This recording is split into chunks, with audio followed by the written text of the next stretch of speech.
It was soon announced that the Duchess was expecting another child. Elizabeth was determined to have the baby at Glamis. On the 21st of August 1930, Princess Margaret Rose was the first member of the royal family to be born in Scotland for over 300 years.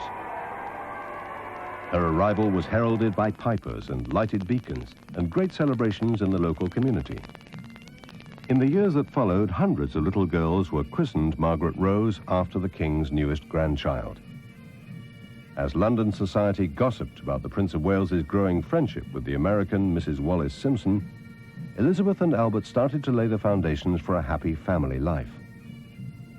The next 5 years were to be joyful ones for them. They were often seen relaxing with their young daughters, who soon became just as sought after at public appearances as their parents. The whole country doted on them. For King George V, his silver jubilee year was to be his last.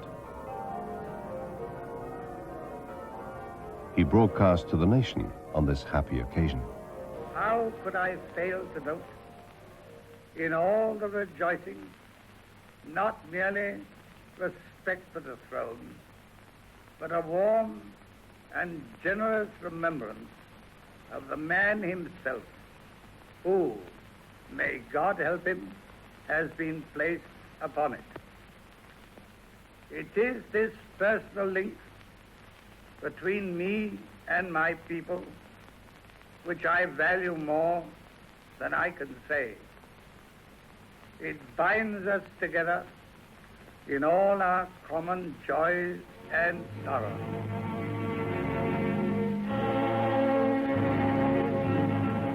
He died in January 1936 after a period of ill health.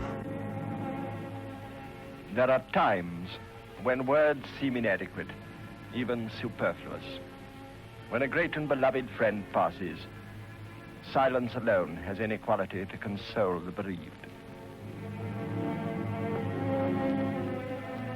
The King was the great and beloved friend of all his subjects.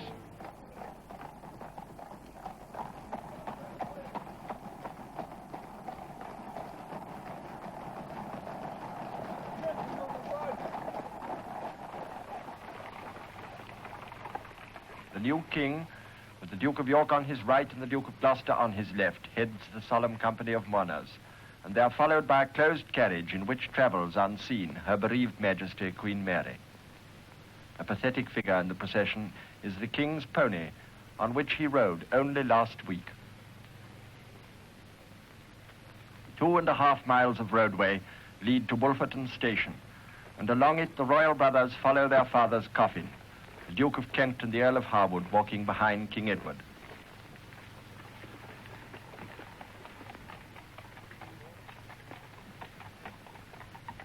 And so, from the little wayside station, the royal train bearing the coffin leaves for London.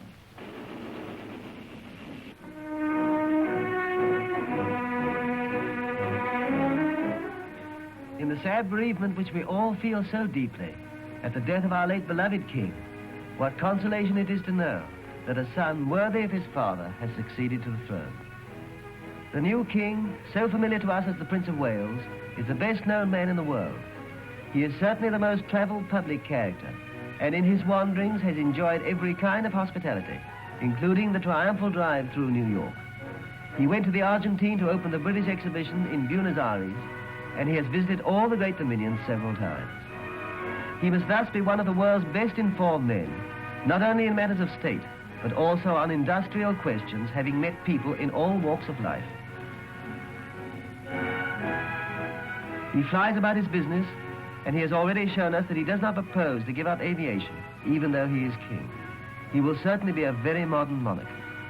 His voice, of course, is well known to us all.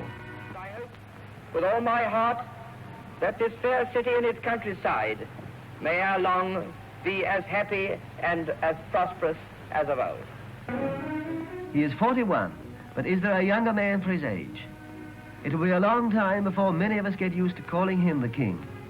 After all, he has been the Prince of Wales for 25 years, and associations die hard. It was as a boy of 16 that he went to Carnarvon Castle to kneel before his father and be invested and robed as Prince of Wales and to be presented to the Welsh people according to the tradition set by the first king of his good old name. He is the 8th Edward. Long may he reign over us. Sadly, Edward VIII was to reign for only 325 days. Days of melancholy crisis reach their climax. In the gloom of a dull December afternoon, Mr. Baldwin leaves Downing Street to tell Parliament the fateful news of the King's decision. Ever since the newspapers, which had observed silence for months, first uncovered the soul-rending drama being fought out in the solitude of Fort Belvedere, the whole emotional life of the nation, indeed of the entire British race, has seemed to hang poised in suspense. The figure of a woman kneeling at the gates of the King's home typifies the Empire's distress. Peoples steeped in the traditions of monarchy, bound by the most affectionate memory of King George and by devoted attachment to Queen Mary, inspired by a sincere admiration of King Edward himself and his public service, found themselves stunned by a conflict of sentiment. Dumbly, our thoughts have scanned Downing Street, where an honourable councillor throughout the crisis, Mr. Baldwin, has driven to and fro in his efforts to avert the shock. They have turned to Marlborough House and gone out in sympathy to Queen Mary. They have sped to Piccadilly, where the Duke of York and his family have waited, shunning the publicity which has inevitably fallen on them. But most of all, our thoughts have dwelt at Fort Belvedere, with the tormented heart of the King himself. And of the outcome of that period of pathetic meditation, what can we say? To be placed in the position of having to choose between love and a throne is one of life's most tragic dilemmas, even if the dilemma is of the King's own making. That he has chosen the dictates of his heart will not diminish him in the esteem of those who have passed through their own human ordeals of similar stress. A few hours ago, I discharged my last duty as King and Emperor. God bless you all. God save the King.